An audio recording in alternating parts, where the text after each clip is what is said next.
Hello, everybody. This is Eric Apricot, and I have special guest Perks from GSW Reddit. He's GSWCBA and a well-known fanatic about the Warriors' salary cap and different trade and free agent possibilities. Thank you for joining me. Thank you for having me. It's a pleasure to be here. So we have a very fraught off-season now, trying to figure out how to build around new toy and the aging Steph Curry, Jimmy Butler, and Draymond Green. Do you want to give us just an overview of what the roster situation is looking like going into the offseason? Yeah, absolutely. It's shaping up to be a pretty interesting offseason. It feels like they're at like a roadblock where they have to pick a path. But in terms of where they're currently standing, so going into this next 2025-26 season, they currently have 9 players under contract, including one two-way. Right now, they got about 170.5 million on the books. That does include 2 team options in Santos and Quinten, who I would expect both of those guys to get picked up just because they're pretty cheap for their contract and the value they give on the court, pretty decent. Playable rotation guys. And then Gee's contract is also non-guaranteed, and Trace Jackson Davis is as well. But again, I would expect both of those guys to at least begin the season on the roster. Moving on from that, they do have a couple of free agents. Obviously, the biggest one is Jonathan Kuminga. He's going to have an $8 million qualifying offer. The Warriors will obviously put that out there to make him restricted. And then including Kuminga, they actually have 2 more restricted free agents. One of them is going to be Pat Spencer, who was converted midseason. He has a $2.5 million qualifying offer. I don't know yet if they're going to do that one just because it's a little bit more expensive than signing a veteran at the minimum. I do know they like Pat. I don't know if they like him enough to commit that much money to him, but that doesn't necessarily mean that Pat couldn't be back on a min. But something to keep in mind. Do you have those numbers on one of these tabs? Yeah, let me show those so people can see what I'm talking about. Yeah, if we head over here to the cap holds, this is going to be the free agent section. So this is every single player that the Warriors have a cap hold on. So basically, anytime a player's contract expires, if they do not re-sign in the NBA, they maintain a cap hold. Like, for example, we see David West here, 44 years old. And he's actually retired, but Warriors still maintain his cap hold until they renounce it. They haven't renounced it because they've never had to make use of cap space. So until they do, he's going to be on the books. But yeah, of these guys, we got Jonathan Kuminga here. That is his cap hold right there, but his qualifying offer is actually going to be this 7.9 or I guess 8 million figure. So once the qualifying offer has been submitted, his cap hold is going to go down to that number. So this idea of cap hold is, as I understand it, it's to prevent any shenanigans where the order of operations matters. So for instance, let's say you knew you were going to sign Jonathan Kuminga to $22 million. But you want to somehow get another few players and shove them into your cap space and then put Jonathan Kuminga in at the top and overflow. And so this is to prevent any kind of stuff like that. You're just going to say you're probably going to re-sign him at this amount, and that's just going to be a block on your salary cap. Is that about right? Yeah, exactly. To go even further with that, for example, let's say you have a fresh team, you have no one under contract, let's say everyone's contract expired for some reason. You can't just go out, use 150 million cap space on random free agents and then re-sign your guys. The reason that cap hold exists is, hey, you have this player, you have the rights to them, we're assuming you're going to bring them back, so we're going to put this amount on the books as a placeholder for that player. Now, if you don't want that player, you can renounce those rights, and that will free up that cap hold and create more cap space. But yeah, for a team like the Warriors who are already over the cap, it's not really relevant to them because they don't have cap space. But we saw it last year with the 76ers. Tyrese Maxey had a very small cap hold because of the contract he had previously signed. This is what allowed them to bring in Paul George into their cap space. Had Tyrese Maxey been on like a, $20 million contract, his cap hold would have been a lot higher, and then they wouldn't have had that cap space in order to bring in Paul George because that cap hold would have been on the books, whether or not they had already signed Maxey. Of course, Daryl Morey was the one who figured out some way to finesse the cap hold. Always Morey. So we didn't talk about Kevon Looney and Gary Payton II.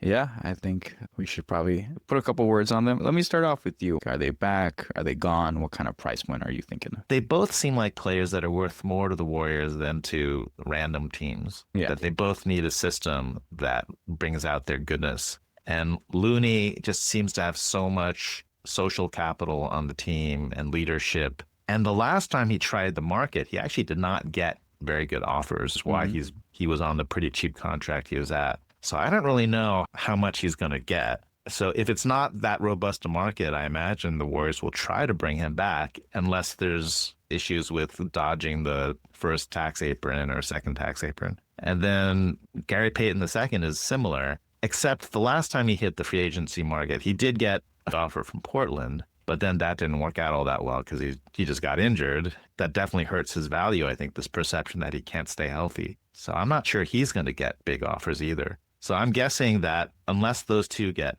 really big offers, that they'll be in the mix with the Warriors to see if the Warriors can match. And there's going to be some dancing and waiting around to see what other dominoes fall. That's my impression. Yeah, I would agree with that for sure. I feel like for both of them, I think the Warriors would probably put out a standing offer at the minimum salary. Be like, hey, if you accept this, you guys are welcome back. I think anything more than that, it gets a little more interesting. I do think the Warriors will let them test the market just because I felt like Kevon was a minimum player last year and the Warriors ended up guaranteeing his contract at that $8 million figure. And I thought that was a bit of an overpay, but they did that because they wanted to be able to trade him as salary and because they felt his market was stronger than I think most of us thought. They can still play the role, as you said. They know the system well. They're great cultural fits. I think on a minimum contract, I'd be more than happy to see both of them back. I think once it starts getting a little bit higher than that, I think it's just a question of how does it make sense, right? If in terms of your roster building, you have space either below the first or second apron to offer them more, and you don't need that money elsewhere because of how the roster shakes out, then fair enough, give it to them, because why not? But if it becomes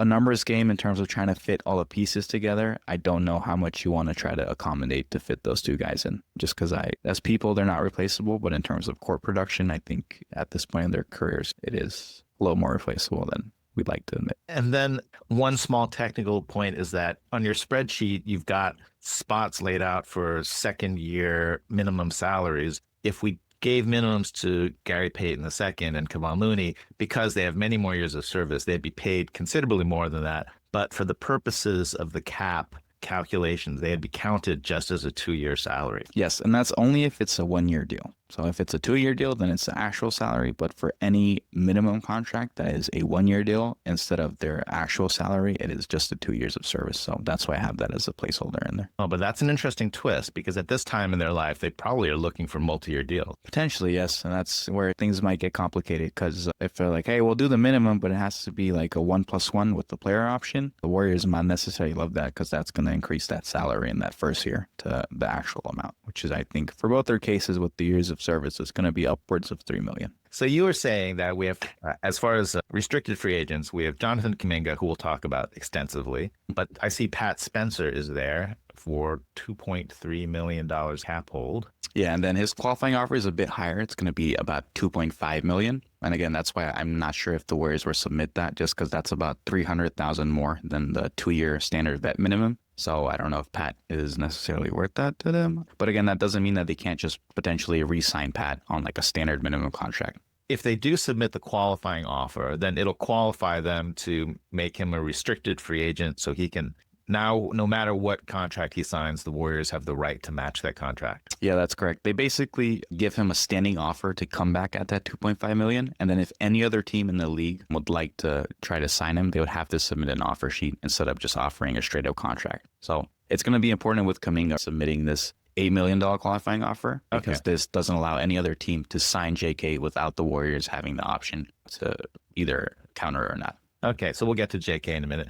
And then we have Taren Armstrong, who's the legendary Australian, who's a clever passer and a real hot prospect. So the Warriors can make him a qualifying offer of a 2-way. Yes, that's correct. I actually like Taren. I watched him a little bit with Santa Cruz. He's got a good feel for the game. And I think it was Mike Dunleavy who said that they actually already have plans for him to be in Summer League. So that kind of gives an indication that they will be extending that qualifying offer and bringing him back for another 2-way. And again, it's only a 2-way offer with only slightly guarantee that it doesn't count against the cap. So it doesn't really mean a ton to them. So I would expect that one for sure to happen. That's a 2-way is essentially no money to the Warriors, but it does take up a 2-way slot. Yeah, yes, it does. And they have Jackson Rowe in one of those spots as well. So that's 2 spots likely locked up heading into the season. Other free agents, you were talking about Kevon Looney, GP2, Kevon Knox, and Braxton Key. Yeah, so those 4 guys going to be unrestricted. That means any other team can simply sign them without the Warriors having any say-so. With Looney and Payton, the Warriors both have both of their full bird rights, so they can sign them to any contract up to their max. It is worth noting that, as we'll get into later with Kuminga, Looney and Payton would also be subject to something called base year compensation. More about that later, but just something to footnote and remember. And then Knox has non-bird rights and Keenan has non-bird rights as well. So both of those guys, I think, maybe they could bring the summer league, see if they can earn their way back onto the roster during training camp. Be what I would look at for those two guys. What else do you want to tell us about the state of the roster going into the offseason? Yeah, I mean, I think the very last thing to look at is just the draft pick situation. In this upcoming draft, the Warriors do not own their first round pick, but they do have that second round pick from Miami. That's pick number 41. That's going to be something they're going to mostly draft. Maybe they do a little yo-yoing like last year with the whole Lindy Waters and Quinten Post situation. But I would expect them to make a draft there and then use that player to sign to a second round pick exception, likely at this $1.3 million rookie salary, which is about half of what the veteran salary is. So it would be a good way for them to fill out that roster spot on a pretty cheap contract. I will say, I do the draft tournament every year, and I usually love looking into who's going to be in the second round. They're often the most interesting prospects because they're usually super talented, but older. So the NBA tends to devalue them since they don't have that apparent upside. And so that's how you get players like Trayce Jackson-Davis and Quinten Post coming to the Warriors on super cheap deals. This year, there are still good players, but it's just an extra down year for structural reasons. So the NIL money, the name, image, likeness money that colleges pay players now is huge. It's in the millions. So there's not a financial reason to go to the pros as early as possible. And then there's also a new ruling that if you played in the junior colleges and you transferred to Division I, then you get an extra year of eligibility. So there's going to be more players than usual who are staying in college. And then finally, this is more or less, I think, the last year that the COVID extra year of eligibility is going to apply to players. That happened about 5 years ago. So the upshot is that the second round is looking extra thin because a lot of players that would have been in the second round in the past are going back to college. So I'm not as excited as usual this year. I would be most years. I think the Warriors definitely want to cash in that second round pick for a good cheap player. But this year I'm feeling like it might be a trade sweetener. Yeah, possible. I do always keep in mind that I think for the second round, it matters less what pick number you have compared to how much you're willing to offer the player. Trayce Jackson-Davis, a great example. The reason he fell to 57 was the Warriors were offering him that full second round pick contract. A lot of teams wanted him in the 30s and the 40s, but they were only offering two ways. So even if it's slim pickings, if there's a guy they really like and they're willing to pay for it, it's possible they can still snag him at that spot. But I guess we'll see how that shakes out. That's true. All right. So I feel encouraged again. So Alrighty. What do you want to say about how the Warriors are looking at the offseason?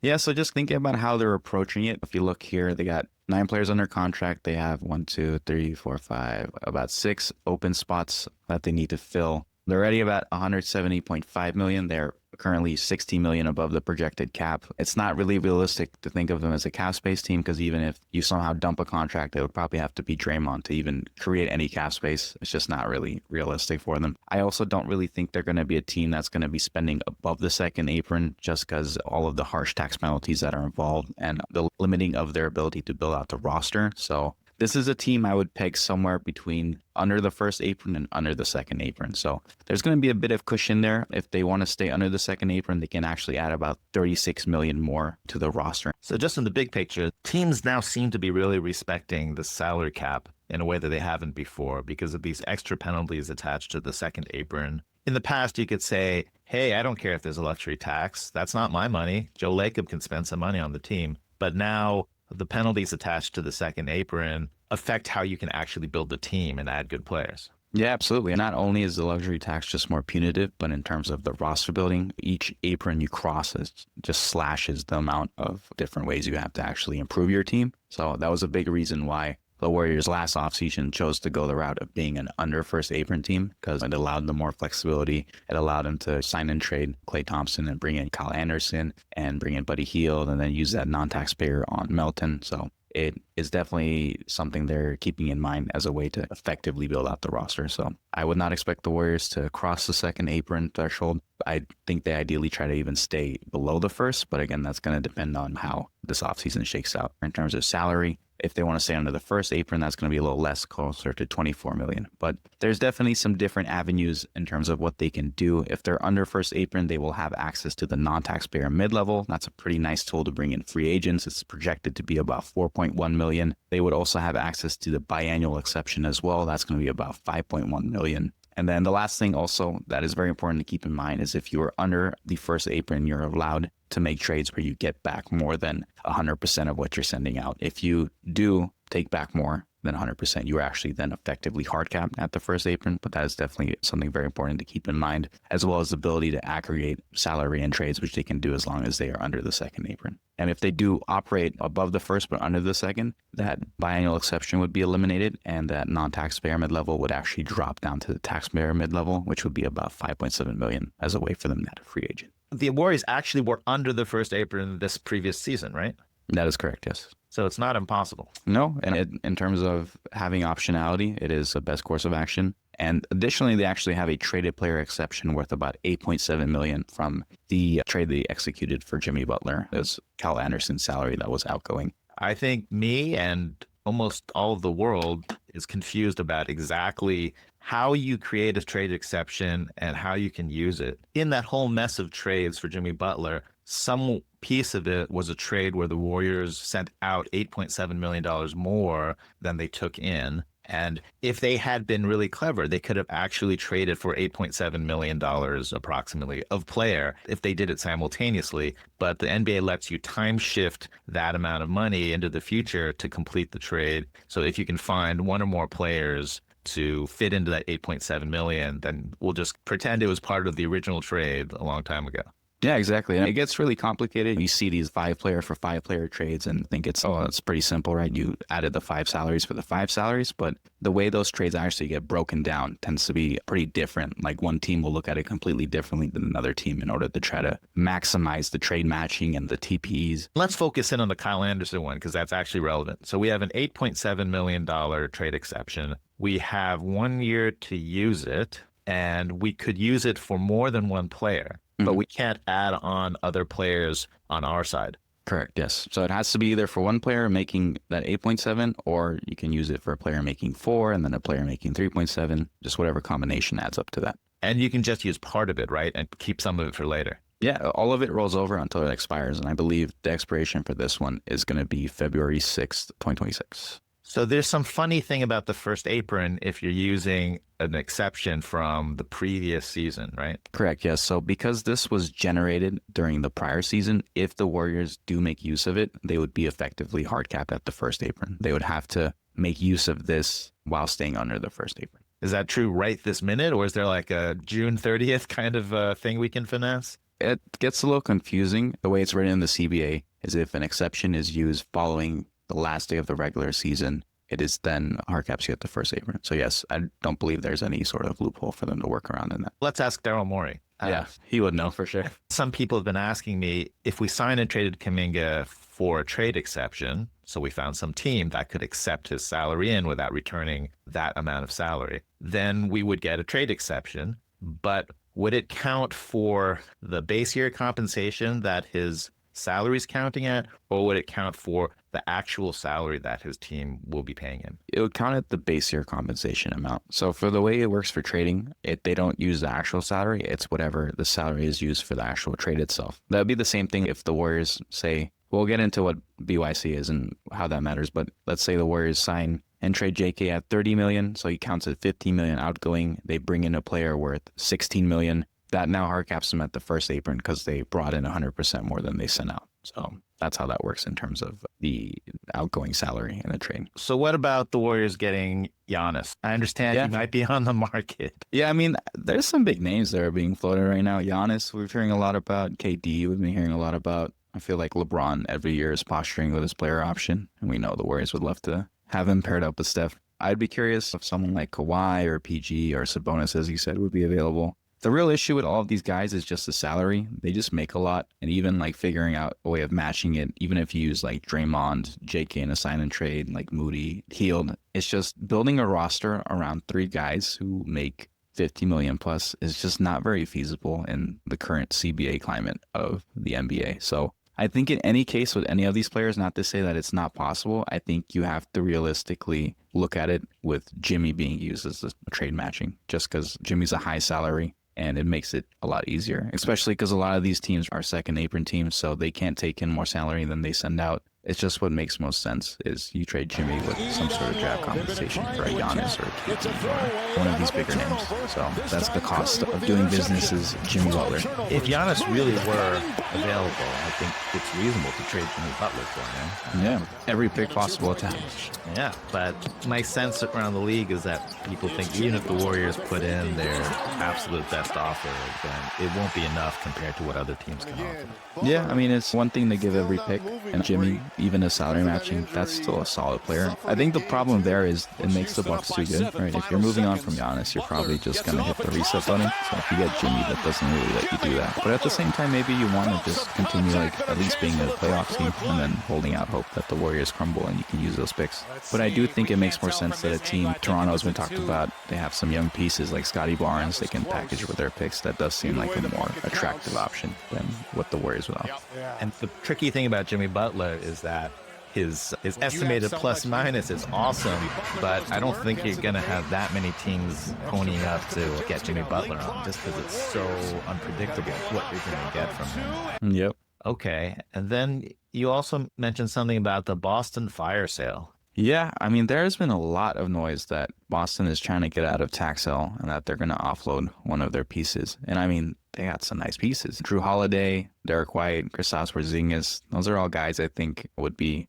really solid additions. It's just hard to make the math work just because Boston's a second apron team and the Warriors, they're going to want to shed salary and the Warriors don't have that much room to add additional salary. So I think a third team would have to be involved for one of those players. But it is doable. It is something to think about. I think Steve Kerr would love to have any of those three on his roster. What about things like the Warriors adding free agents? Looking at what the Warriors need, I think it's been obvious. We're always going to say they need a center. They've even said the exit interviews, they don't want to keep starting Draymond at center. So you want someone who's playable.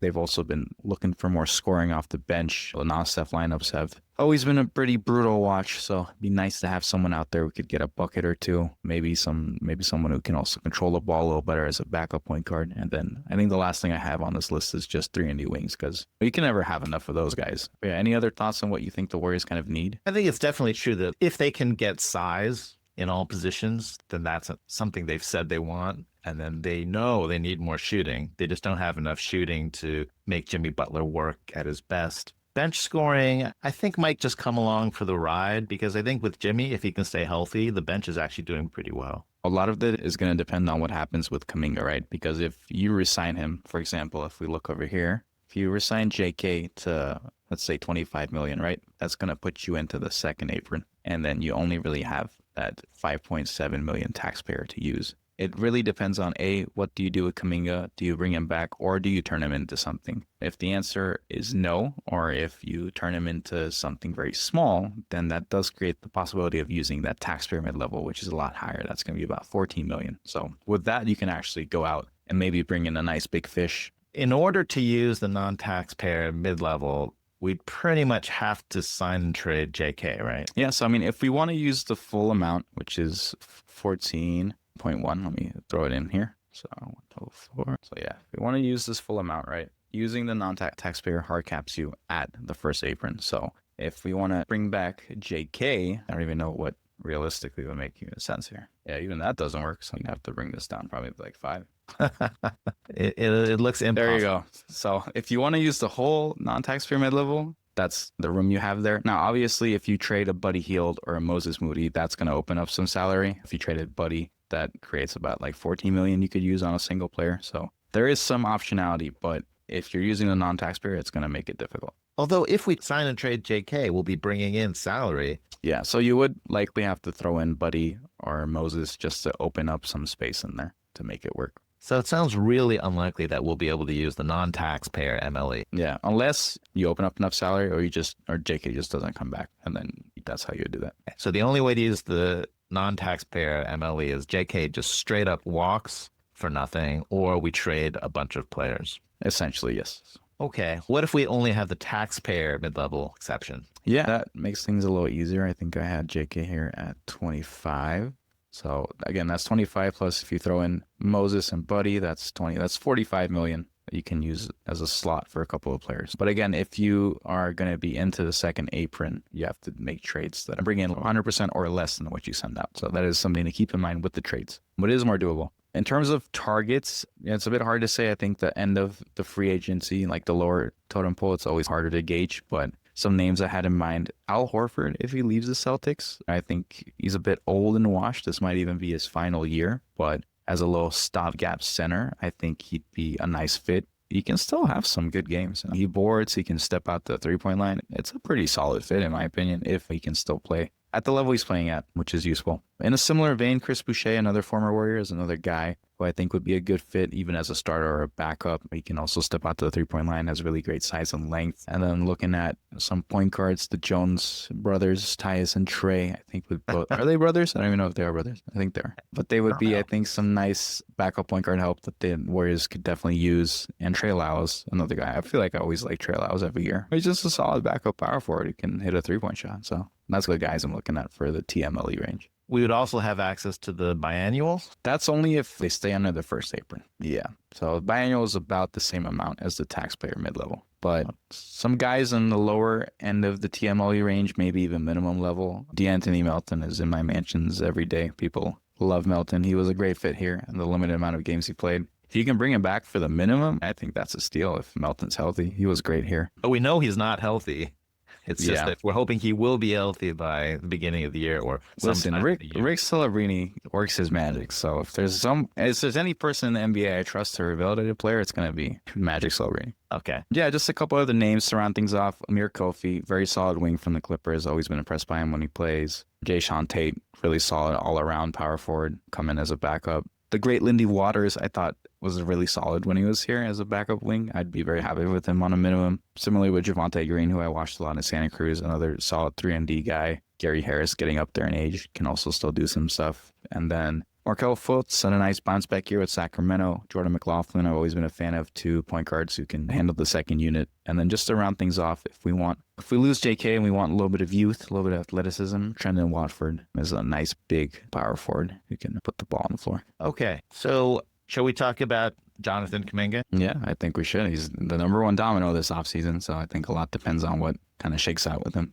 What do you think the options are, and what do you think will happen? The easiest one we can start with is simply re-signing him. Obviously, there's a lot of question marks there. Number one, in terms of fit, we know JK, he has high hopes for himself, so he wants to be a focal point. He thinks he can be an all-star, whether or not that's possible for him. Who's to say? I think the star's the limit, but it depends on the environment. And that's juxtaposed with the fact that the Dubs don't really need him to be that. They need him more as a nice little third banana behind Steph and Jimmy. And they've talked a lot about him doing that Shawn Marion role. I don't know how Kuminga necessarily feels about that. But obviously, along with that kind of the question marks of his relationship with the team, specifically Kerr. I think it was not last season, but the season before, where we heard some noise about JK not being necessarily happy with the way he was being managed. And obviously this year there was a number of DMPs he had to stomach. Plus, how does he fit culturally with the big three, and how does the organization feel about him? I think it's obvious how Joe Lacob feels, but how does the rest of the org kind of view him? So that's, I think, to me, the biggest question. And then obviously after that, it'd be, what does the contract situation look like? As we know, he reportedly turned down, I believe it was 5 for $150 million in last offseason because he was looking to get closer to his max.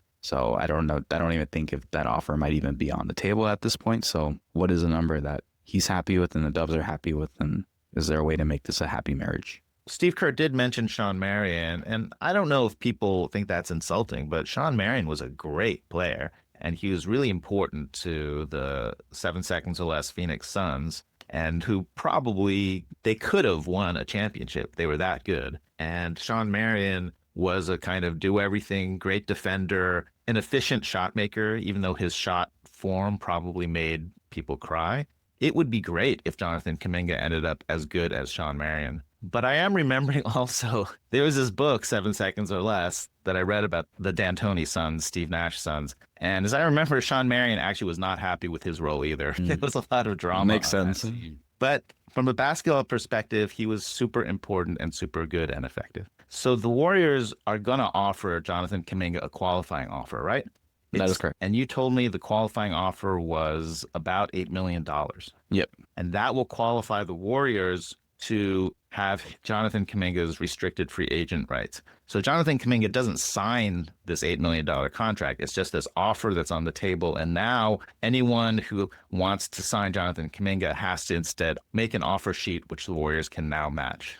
Yep. Unless Kuminga wants to go to Erlin's Noel route and forego a big contract to sign the qualifying offer and then become unrestricted the next year. But I don't think the agents would advise that. So yeah, it's mostly just let's talk this scenario out briefly. So yeah. Jonathan Kuminga, let's say the Warriors say, we don't want to offer you more than $10 million a year. Good luck getting someone to pay you more on the open market. We don't think you can get that as an offer sheet. So you're doomed. But JK could actually just say, I'm going to sign this qualifying offer of $8 million and just take my chances. Then next year I'll be completely free and I'm just going to be a free agent and I'll leave. Yeah, I mean, it's a plausible scenario. We have seen it happen in the past, as I just described with Nerlens Noel. I think in his case, he was offered something like 4 years, $80 million from Dallas, and he turned that down to sign his qualifying offer. And that allowed them to become an unrestricted free agent the next year. But obviously, I think Noel got hurt, and I think the contract he ended up signing for the following season was a lot less than that offer from Dallas originally was. So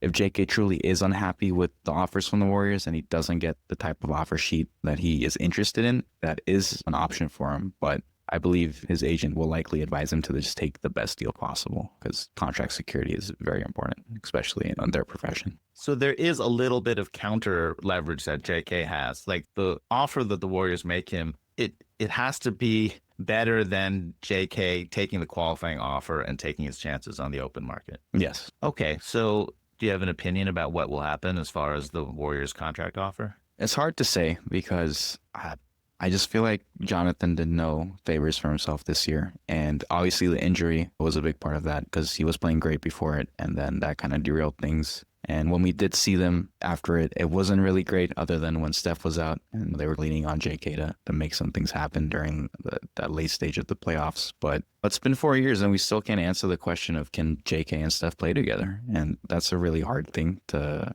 try to navigate at this point because we're in Steph's twilight years and we're at the point where we need to maximize his time. And I've always been pretty bullish on JK as a player. I think he can be really good in this league. I think he's all-star level. I'm concerned that this isn't the right environment and team for him to achieve that in. So in terms of looking at what numbers would make sense, I think a lot's just going to depend on what the market looks like. I don't know if JK is going to have a very strong one, which will obviously give the Warriors more leverage in terms of the offer they can give him. That 5/150 that was reportedly on the table last year, I think it's going to be below that. If I had to guess, maybe like $25 million a year. And maybe even that is generous. I honestly couldn't say. I think Bobby Marks was ballparking Kuminga in a neutral setting at something like 15 to 20 million, which seems a little low to me, but Bobby Marks is a somewhat neutral source. Yeah. There's a question of how people value him and then how much they can actually offer him. And so as far as the valuing part, I was really grateful that JK stacked up the points in the playoffs after Steph went out, if only just to build up his trade value. A team that takes JK on is going to be banking on the idea that the Warriors were the wrong situation, the wrong role, the wrong development for JK, and they can do better. Yeah, absolutely. It's entirely possible that is the case. I think JK has shown that he's a good scorer. I think he would probably work better in more of a PNR setting where he's working a lot downhill and he's got some shooters to kick out to. It's a lot more difficult for a player of his type to work within the Steve Kerr offense, moving without the ball, being in the right places. Not to say that there isn't a world where he can excel in that, but so far it's been a challenge. And we've seen players before who've come into the system, not had a great time. Kelly Oubre is an example, and then go off to teams that play a little bit different style and it works better for them. So it's entirely possible that JK can become the version of himself he believes he is in a new environment. So now thinking about teams that can actually make an offer for him. So any team could try to arrange some kind of sign and trade, and we'll talk about that later. But what teams in the NBA could actually just straight up offer him a big contract? Yeah, kind of looking at the NBA landscape, there isn't really many teams who project to have cap space. I think really the only team realistically that does is the Brooklyn Nets. And so far from what we've seen, the Nets haven't shown a ton of interest in JK so far. They have Cam Thomas, who they need to re-sign, and then I think Brooklyn probably wants to be a destination to dump as a dumping ground for contracts. There's a lot of teams who are in second apron territory. Boston, we've heard a lot of rumors about who are trying to escape that and are going to look to offload contracts. So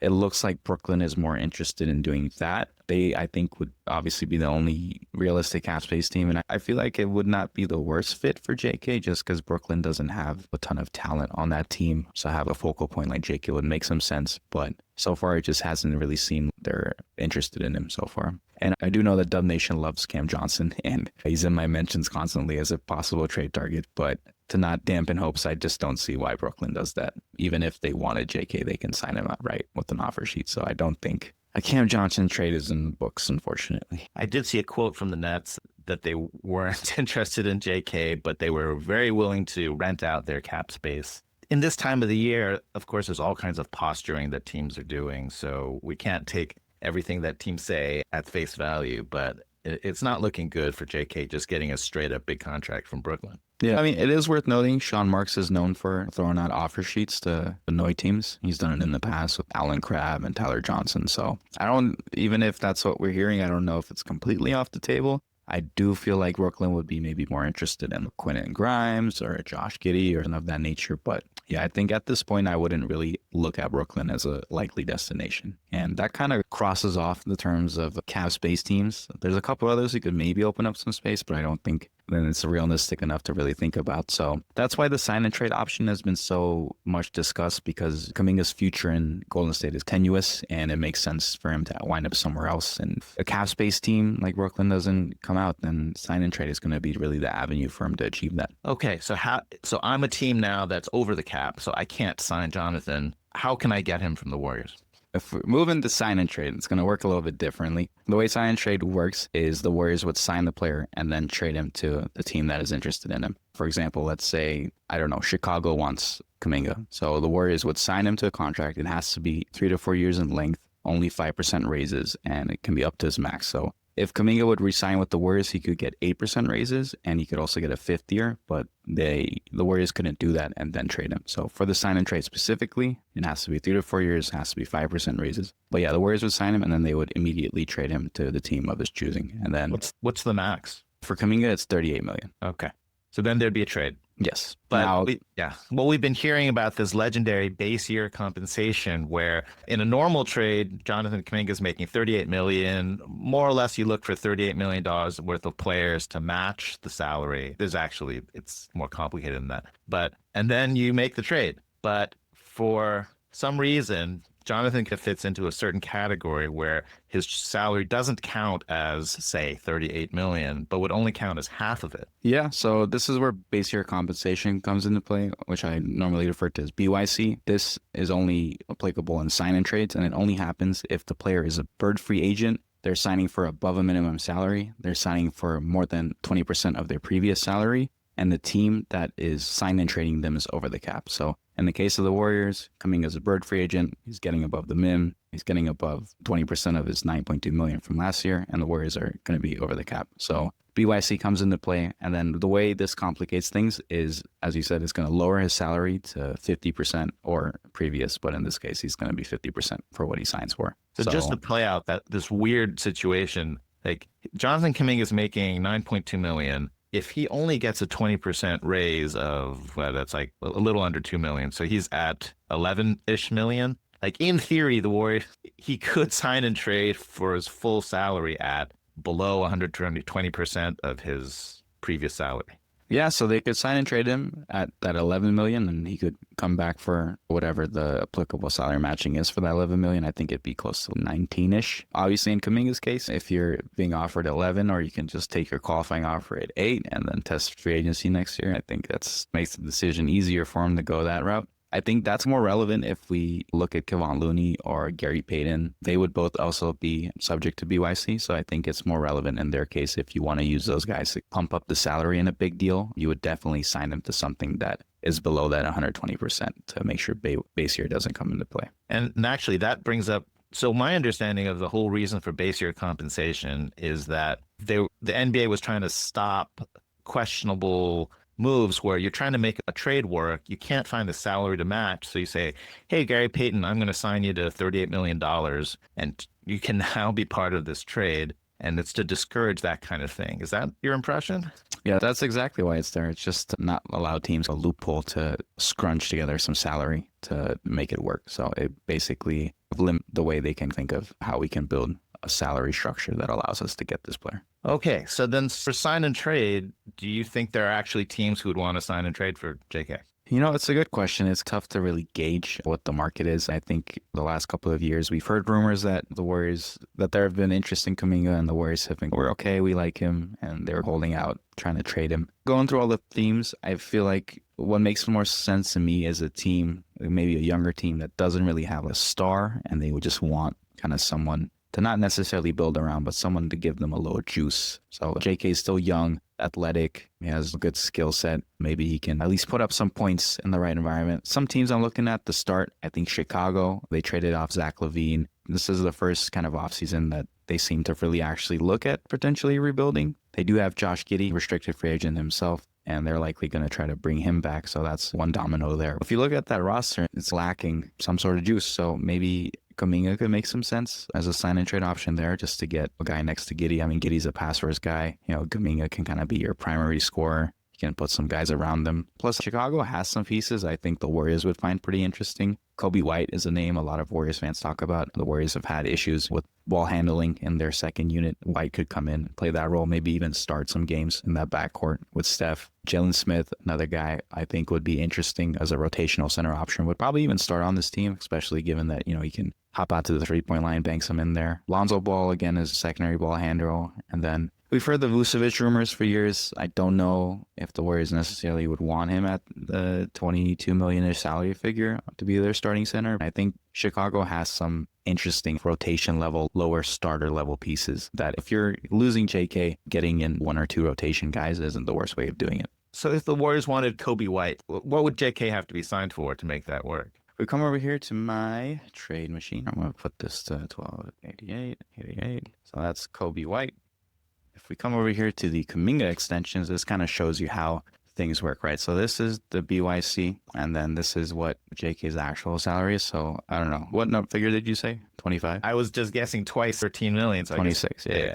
Let's do 26 in there. So yeah, outgoing salary is 13, which means that his allowable incoming, they can trade JK for a player making up to 21.5, which is actually, funnily enough, Vucevic's number. So we don't necessarily need JK at 26. Maybe let's bring him down to, Bobby Mark said 15 to 20. Maybe 18 is a nice little sweet spot there. And yeah, that's still enough for Kobe. JK's outgoing salary is going to be $9 million. I'm going to put that in here. So yeah, that's enough to bring in Kobe White, and then he'd occupy one of those slots, and then you kind of have to figure out the rest of the roster. So you can theoretically do that. It just depends on how much JK signs for.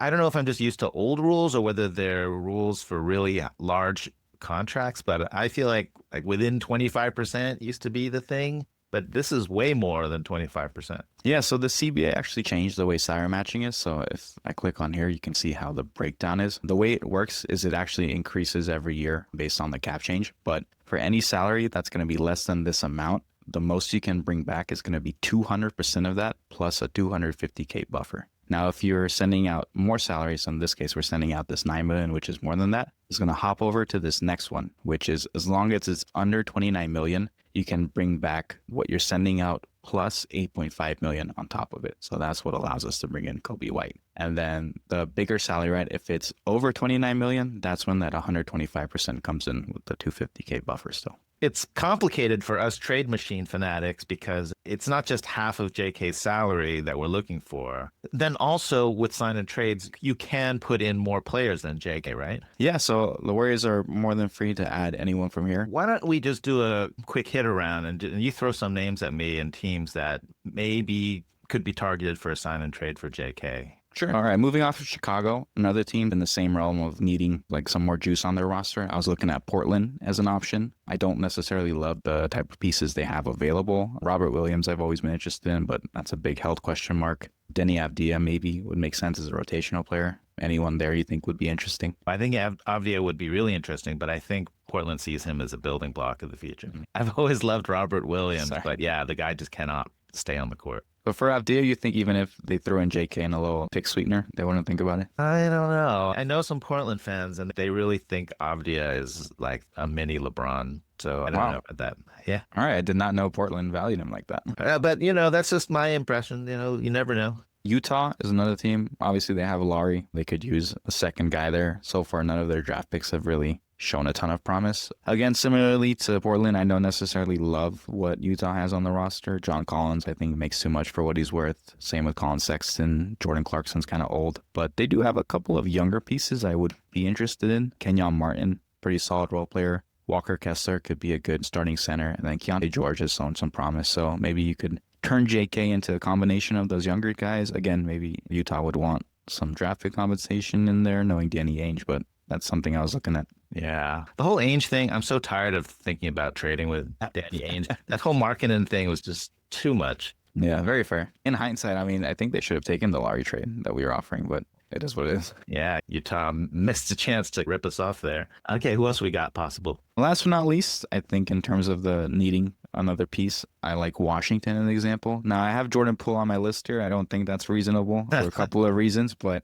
yeah, we'd have to move at least one more player, I think, before that. Yeah, not to name names, but there's a specific person who would have to be departing for that to work. But Poole has worked before in the Warriors uniform, so just putting that out there. But another name I think would be interesting is Marcus Smart. He's been quiet since he left from Boston, but that's a proven winner right there. I think he'd be a pretty seamless fit. And Corey Kispert is a guy I remember the Warriors were interested in the pre-draft cycle, and he'd be a pretty solid role player. So I think there's some pieces on Washington, while not the most glamorous, but would be interesting at some level. Yeah, Kispert was a dead-eye shooter in college, and I think, actually, I don't know what he's shooting in the pros, but if he's shooting something reasonable, the Warriors desperately need shooting. Moving on from that category, I have what I'm calling the need a second banana category. My first team in this is Detroit. Obviously, you have Cade, who's a superstar. He got some nice young pieces in Ivy and Duran, but I feel like Detroit could use a guy like JK there as a second banana. Tobias Harris, he's their starting power forward, but he's on the older side. He's more of a role player, I think, at this point. I don't know if the Warriors would be interested in that. He does make like almost $27 million. Tobias Harris over me? We'll see how Jimmy feels about that one. Someone like Isaiah Stewart, who's only a rotation player in Detroit, maybe could even start in Golden State as a solid center. And then I've always been a huge fan of Simone Fontecchio. Just a really solid role player. Again, two more, not the most glamorous, but like interesting role players that you could turn JK into. Oh, okay. So then I see the heater on your list here. Oh, reunion with Andrew? People have been talking about it. I mean, it's that there's reportedly the Heat do have some interest in JK, so it's not completely off the table. We know Wiggins has worked in a Warriors uniform before. I actually feel like he'd be a better fit with Jimmy than JK is, so it does make some sense. Yeah, definitely. Well, okay, Dub Nation certainly will love Wiggins coming back. People were in mourning when he was traded for Jimmy Butler, which is just a sign of how much he had developed and how much he meant to the team, given that when he was traded to the Warriors, Dub Nation was in shock. Mm-hmm. They felt like, this is all we can get for D'Angelo. Russell's an all-star. Wiggins is the worst contract in the league. But how times have changed. Duncan Robinson also has a pretty decent contract. He's a bit of a streaky shooter, but could make sense in this roster as well. And I've always liked Haywood Highsmith. Again, another player I think would be a good role player. So he'd have some interesting pieces. I don't know how real their Kuminga interest is and how workable it is, but I know Dub Nation loves their returners, so I think Wiggins would be welcomed for sure. And Duncan Robinson, we know he's worked with Jimmy Butler in the past. I don't know how many more years he has on his contract, but if the Heat are willing to play ball, I could see that as a possibility. Duncan also makes sense because his contract is partially guaranteed. So it's a $20 million contract, $20 million contract, but only $9 million is guaranteed. And because only the guaranteed portion of contracts count for trades, it would actually make matching with Kuminga and BYC pretty easy. So something worth considering. Intriguing. So that's the main teams I was looking at in terms of fit and interest in JK. Shaking things up a little bit, looking at some more mystery teams. In the course of this research, there's actually one name that really stood out to me that I think would be really interesting. Now, I don't know how realistic it is, but Norman Powell. And the reason I bring up Powell is he's 32 years old. He's on the final year of his deal. Obviously, he had a really good season with the Clippers, but we know the Clippers have shown interest in JK in the past. And I feel like JK on a long-term deal for them, next to Kawhi, next to Harden, I think that roster shakes up a little bit better with the fit than with Norman in there. And plus the Warriors have been looking for a starting two-guard, a guy who can score, take off some load from Steph. So I don't know how realistic it is, but I feel like it's a pretty good match for the two teams. I don't know. What do you think? I would love that. Norman Powell is a really good player. That would be great. You think the Clippers would go for it, though? I don't know. Don't you get the sense that they're win now right now? That Harden and Kawhi, like how many more games do they have left in them? And given that they're not always available, particularly thinking about Kawhi, just having Powell there to move up to the number 2 option feels like a real good part of their team. So I'm It not does, but at the same time, I do feel like the Clippers don't just want to bottom out. And I mean, considering Norman's age and the fact that he only has 1 year left on his deal, if you can turn him into a young player like JK on a multi-year deal, that kind of gives you the ability to maybe extend your title window if JK develops the way that he does. And I do feel like next to a guy like Harden, who, you know, in his older age has become more of a setup guy than a go-to guy, and someone like Kawhi who doesn't necessarily always need the ball in his hands, maybe that's a more optimal fit for JK. All right, I'm sold.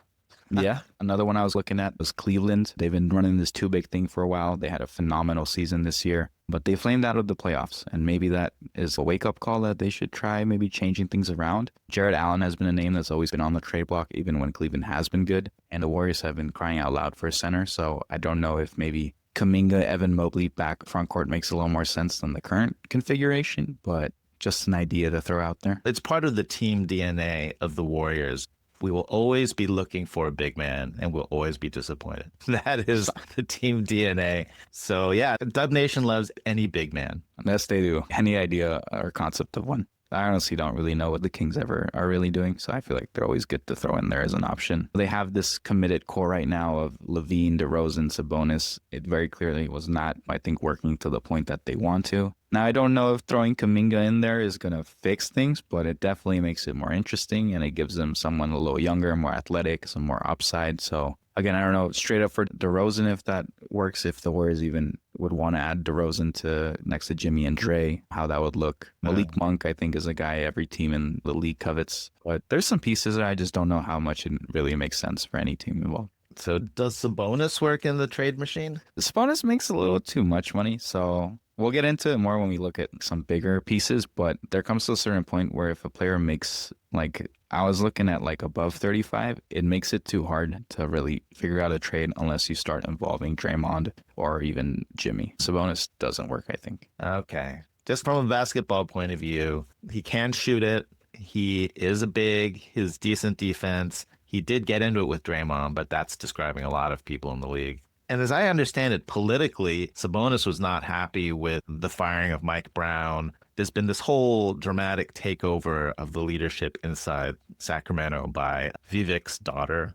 And so it's getting really weird in Sacramento. So I wouldn't be surprised if Sabonis was asking out, but it sounds like it's too hard to get him. It's a challenge for sure. So I can't say I'm all that excited by the list. Some of them were... Norman Powell, baby. Let's do it. Come on, Clippers. Okay. Yeah, I go for that. That's the only one, honestly, going through this that I'm like, I like that. Like the other ones I'm like, okay with, but none of these are that exciting, I think. So what other possibilities are there for JK? From that point on, if they don't love any of these sign and trade options and no offer sheets come in from Brooklyn or whoever else, the last real thing they can really do is just re-sign him, either to keep him or with the idea of trading him in the future. Obviously, if they re-sign him, January 15th is going to be the day that the trade restriction lifts on JK. And it's going to be easier to do trade matching since BYC at that point will no longer be relevant. So it opens up more optionality in that way. Plus, as the season goes, we tend to see that things can change pretty quickly in the NBA. Players who weren't available in the offseason can become available. So plus, we saw the Warriors did it this last year. There was rumors of Paul George and Larry Markkinen, and they didn't pull the trigger on anything. They just waited until the deadline, and that's when they brought in Jimmy. I do feel like, kind of looking through it, this is where things are headed. Just hold on to JK, like a decent tradable salary figure. See if you can't make it work. Maybe there's a way that this doesn't blow up in their face and Kuminga actually adapts to their play style and they can get the best out of him. And if not, hopefully you can at least get that value up a little bit. Maybe it used to be like a tradable asset in terms of getting some help at the deadline. I guess we'll just have to see how that part unfolds. When are we going to know as far as JK's decision? Yeah, the Warriors have to submit the qualifying offer by June 29th. So that's the end of this month. And then from there, free agency opens up start of July. So that's when, all these, generally within the first couple of days, all these things get ironed out. It might be a little more interesting with JK just because he might be holding out for an offer. But I feel like the longer you wait, the worse offers tend to get. So I would expect this situation to be resolved within the first week of free agency. But you never know. Sometimes there's surprises. The first week of July then. Yeah. Perks, thank you so much for digging into this and trying to explain the very complicated situation with the cap rules and everything. I hope you'll join me again after we see what shakes out in the offseason, and we'll have a look at who the new people are and the new draft picks, and maybe do even a little preview Summer League. Absolutely. Thank you for having me as always. It's always a pleasure to come on your wonderful platform and share what I have locked in my head. I look forward to seeing if people have any questions to this. I'll be more than happy to answer. I am planning on trying to write a couple things ahead of the offseason just to go more in depth. So if people do have questions, please drop them below, whether on YouTube or on Dub Nation headquarters or in my DMs. I'll try to answer as much as I can. But thank you for having me. Perks can be found on social media, Blue Sky, and on Reddit, as well as publishing pieces at dubnationhq.com. I'll put the links in the description. Thanks again to Perks for joining us, and we'll see more of him soon at the end of the offseason. If you enjoyed this video, please like and subscribe. It really helps the channel. And if you didn't enjoy this video, I promise I'll do better next time.